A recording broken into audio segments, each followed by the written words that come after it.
Bismillahirrahmanirrahim. Assalamualaikum warahmatullahi wabarakatuh.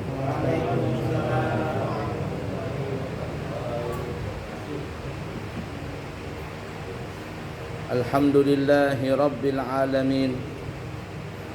Allahumma fasalli wa sallim ala sayyidina wa nabiyyina wa maulana Muhammadin wa ala alihi wa sahbihi ajma'in, amma ba'du. Dalam kesempatan kali ini kita akan membahas tentang perkataan dari orang yang zahid. Zahid itu adalah zuhud. Zuhud bahasa Arab dengan zuhud bahasa Banjar beda. Kalau zuhud bahasa Arab artinya tidak meletakkan dunia di dalam hati.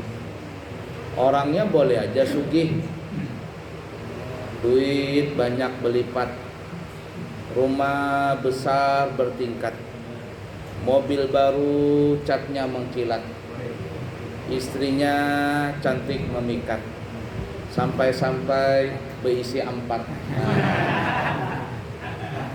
Ya. Tapi semua itu tidak masuk dalam hati. Jadi orang zuhud itu bukan berarti pakaian compang-camping, ya. Kemudian kalau berjalan duduk bertunduk aja. Apakah itu zuhud? Nah, jadi zuhud tidak meletakkan dunia di dalam hati. Zuhud artinya. Lawanan zuhud hubud dunia. Ya tadi kalau bahasa Banjar zuhud beda dengan bahasa Arabnya zuhud. Bahasa Banjar zuhud menjuhud apa? Menarik, yaitu hubud dunia. Cinta lawan dunia. Siang malam dunia jadi kajar. Sudah dapat dunia, lupa lawan akhirat. Nah itu yang salah itu. Juhud ngarannya. Juhud dalam bahasa Banjar. Nah ada ulama yang zahid, orang yang zuhud berkata, man adnaba dzamban, barang siapa berbuat dosa, wa huwa yadhaku, ketika dia bikin dosa tadi dia tertawa, tidak ada rasa sedih, malahan berbangga-bangga dengan dosa tadi, dipamerkan, dibikin YouTube, divideokan. Sampai zamannya sekarang orang dada tahu malu berbuat dosa, wa huwa yadhak, sambil tertawa. Apa akibatnya? Fa innallaha ta'ala, maka niscaya sesungguhnya orang itu, maka sesungguhnya Allah Ta'ala yudkhiluhun nara, akan memasukkan orang itu ke dalam neraka. Wa huwa yabki, ketika masuk nanti dalam keadaan menangis. Oke, di dunia okelah terbahak-bahak, berjudi terbahak-bahak, berzina terbahak-bahak, mabok-mabokan terbahak-bahak.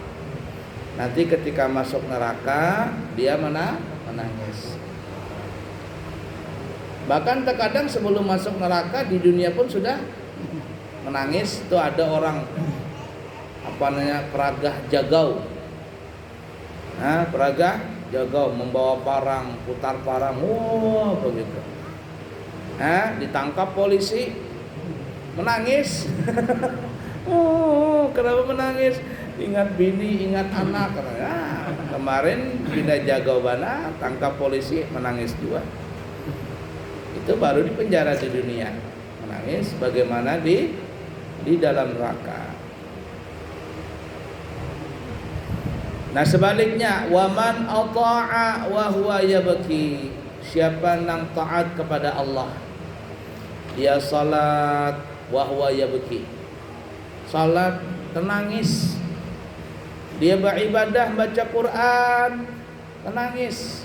Bukan nangis ingat hutang atau kada bisa bayar hutang atau putus cinta, kada. Ingat lawan Allah Ta'ala taharu. Apalagi ingat dosa nang bahari sampai menangis. Ibadah tadi, baca Quran tenangis, mendengarkan salawat menangis. Apa saja nih nang baik-baik nih, wahwa yabki, menangis. Nangis ini karena Allah, bukan karena nang lain. Ada orang menangis kenapa? Karena lagi di kamera. Bukan karena Allah Ta'ala. Bukan. Jadi menangis ketika taat kepada Allah, niatnya karena Allah. Apa ujungnya? Fa innallaha ta'ala, maka sesungguhnya Allah Subhanahu wa ta'ala yudkhiluhul jannah, akan memasukkan orang tersebut ke dalam surga. Wa huwa yadhaku, dia sambil tertawa. Di dunia beribadah menangis, taharu, sedih, mengingat dosa. Tapi nanti ketika Allah masukkan dia ke dalam surga, tertawa. Nah, jadi seperti itu. Pertanyaannya, pernahkah kita beribadah sambil menangis? Suara. Ya, nah kalau belum suah menangis, coba-coba ya menangis. Artinya ingat dosa bahari. Nah, gimana? Aku sudah umur 50 ke atas nih, nah. Ibarat kata kalau sudah 50 kurang lebih 13 tahun lagi mati dah. Membangun rumah itu kalau lambat bangunnya kada tuntung 13 tahun. Aku sudah umur 60 tahun, 3 tahun lagi sama lawan Nabi. Kalau berkredit mobil 4 tahun nang hanya sawat mati. Orangnya mati, mobilnya belum lunas mungkin. Mati membawa hutang. Orang mati membawa hutang kada bakalan masuk surga. Itu tentara Hamas lah, tentara Hamas nang ada di Palestina. Ada kawal berkisah katanya. Kalau ada orang kepingin menjadi tentara Hamas, yang pertama syaratnya itu harus diseleksi. Yang pertama syaratnya itu, maksudnya ada 2 syarat yang mutlak. Walaupun orang itu nggak bisa nembak, nggak bisa apa, tapi syarat 2 ini harus penting. Apa yang pertama? Yang pertama hafal Quran. Yang pertama hafal Quran. Itu Hamas, tentara Hamas. Yang resmi ini ya. Yang kedua kada bisi hutang. Kenapa? Karena kalau seandainya dia walaupun berjihad ditembak lawan Israel mati dia, punya utang, ada bisa bakalan masuk surga. Bisa masuk surga. Utang tadi, nah kita hati-hati berutang tuh. Walaupun 1.000, 2.000 diingati. Apalagi banyak. Pas mati gimana? Kada menulis wasiat. Datang orang yang mengutangi kepada bini atau keluarga. Bu, suami sampean kemarin punya hutang sama saya. Ada buktinya Pak? Enggak ada. Ibu enggak dikasih tahu sama suami? Enggak. Wah, kata istrinya, saya enggak mau ngasih utang, saya enggak mau bayar Pak kalau enggak ada buktinya. Yang menghutangi ini kada bisa juga menuntut karena kada ada bukti. Istri kada salah juga. Kenapa? Karena laki kada wasiat. Apa yang terjadi? Dikubur, kasihan. Kada bakal masuk surga. Nah, itu ya. Nah, jadi tentara Hamas begitu. Makanya katanya tentara Hamas itu tentara orang Indonesia nggak boleh jadi tentara Hamas. Kenapa? Bukan banyak hafal Quran. Kenapa? Karena boleh. Orang Indonesia hanya lahir berhutang sudah. Pemerintah berapa ribu triliun berhutang. Makanya di situ orang Indonesia nih, kalau hutang pemerintah nih ya dibebankan kepada seluruh penduduk Indonesia, maka satu orang itu membebani hutang berapa? 13 ke 18 juta. Makanya nggak boleh orang Indonesia jadi tentara Hamas. Kenapa? Oh, setiap orang diisi hutang. Hutang pemerintah Pak dibebankan kepada kita. Gimana kita dibebankannya? Bayar pajak. Parkir, pajak. Motor, pajak. Mobil, pajak. Rumah, pajak. Tanah, pajak. Toko, pajak. Makan di restoran, pajak. 10% atau berapa persen? Bayar hutang. Nah, jadi hati-hati nang diisi hutang. Orang tuh ya diisi hutang, berhutang ya dalam hatinya nih niat ingin membayar, walaupun hutangnya 1 miliar, tapi dalam hati ada niat ingin membayar, pasti terbayar. Itu pasti itu, janji Rasul, janji Allah, kubayarkan kata Allah.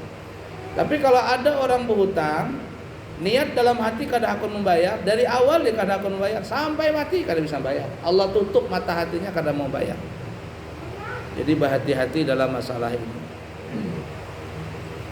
Nah, sekarang kan pantun banyak ujung-ujungnya isakah injam 100. Kan pantun ini, pantun itu.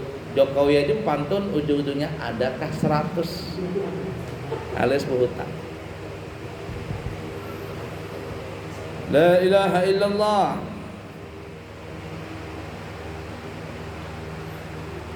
Nah, oleh karena itu para ulama ahli tasawuf al-hukama mengatakan la tahqirud dunuba as-sighara.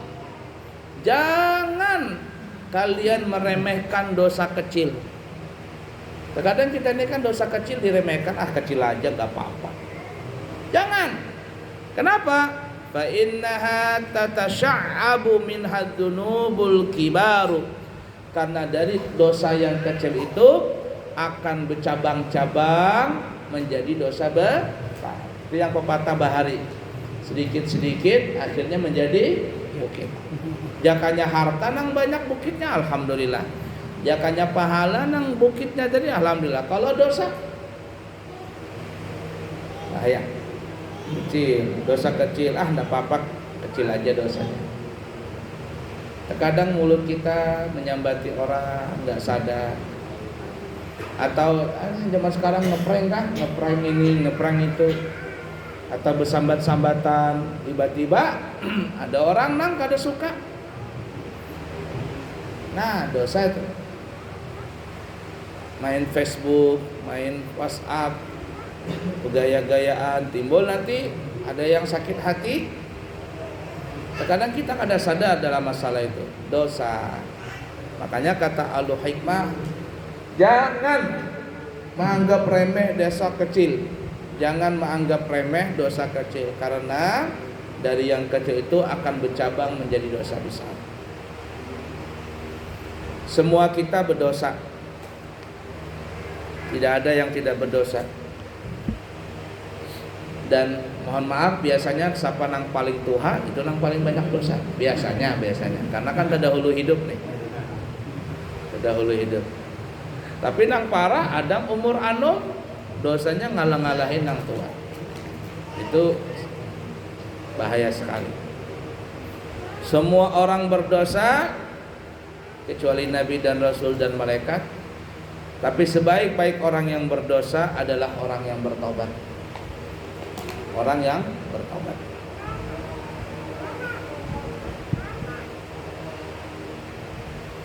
Dan siapa yang bertobat karena Allah Ta'ala, maka Allah akan terima. Cuman ingat tadi ya, kalau berbuat dosa jangan terlalu girang. Karena begini kata ulama, Nabi Adam pernah berbuat kesalahan, memakan buah khuldi. Tapi kesalahan Nabi Adam memakan buah khuldi itu bukan karena kesombongan, tetapi karena dorongan nafsu. Bukan karena sombong, karena khilaf. Akhirnya Nabi Adam berbuat salah.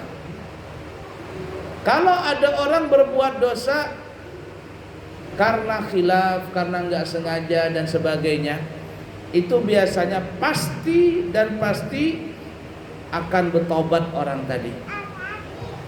Dan orang yang bertobat pasti Allah terima.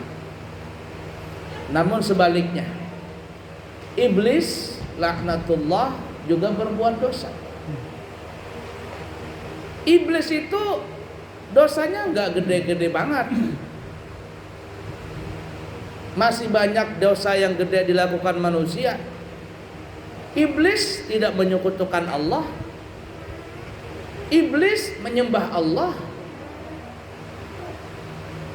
Kalau manusia ada nang menyekutukan Allah, dukun lah, menyimpan jimat ini, jimat itu, jampika inilah, macam-macam.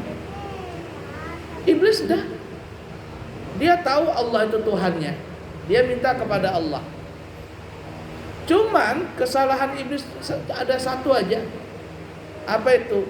Tidak mau taat untuk sujud kepada Nabi Adam. Tidak taat dengan perintah Allah, dan dia merasa kesombong dengan dirinya. Nah, kata ulama, iblis itu berdosa, berbuat dosa, tapi dia berbuat dosa dengan kesombongan.